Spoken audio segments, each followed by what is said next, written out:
Raphaël Legendre, vous criez à l'enfumage de votre côté. Oui, on a eu droit à un joli numéro de claquette hier à l'Assemblée nationale, Erwan. Effectivement, c'était du grand spectacle politique. Acte 1, la dramatisation. Matignon qui réclame en urgence au directeur de la Sécu une note sur les conséquences d'un rejet de la partie recette de la Sécu. Bah oui, au cas où, on n'avait pas prévu le coup.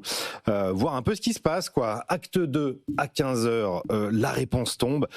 Le risque est très élevé sur le financement du système de protection sociale. Là aussi, breaking news, 29 ou 30 milliards d'euros de déficit l'an prochain. C'est pas vrai. La pression est alors à son comble dans l'hémicycle et acte 3, dans la soirée, les suspensions de séance se multiplient. En première ligne, le Premier ministre qui, rendez-vous compte, a annulé tous ses rendez-vous pour être au banc. C'est dire si la situation est grave, négocie pied à pied en coulisses avec les parlementaires pour dégager un compromis.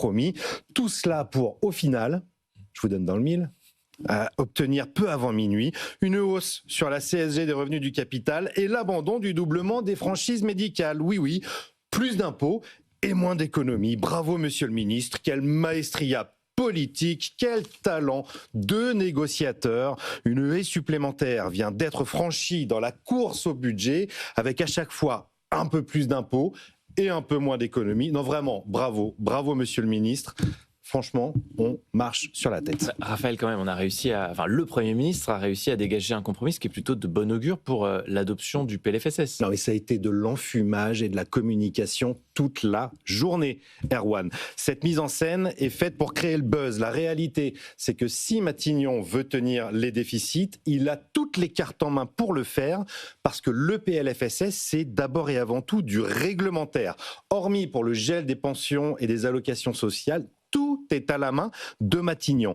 Pas besoin de loi pour doubler les franchises médicales, c'est du réglementaire. Pas besoin de la loi pour négocier les tarifs des professionnels de santé en ville, ça c'est une négociation de la CNAM. Pas besoin de la loi pour baisser les prix du médicament, c'est une autre négociation.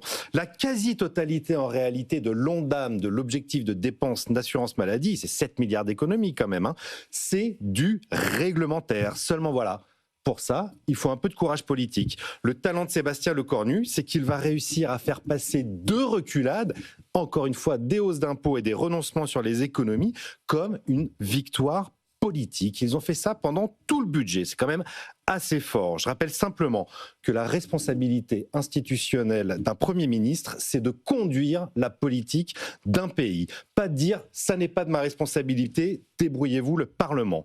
Alors c'est sûr que c'est plus facile pour s'accrocher à son fauteuil pendant quelques mois supplémentaires, sauf qu'au final, c'est le contribuable qui va payer pour ce grand numéro de claquettes et ça risque de coûter assez cher. Là, en l'occurrence, c'est l'épargnant qui va payer la facture.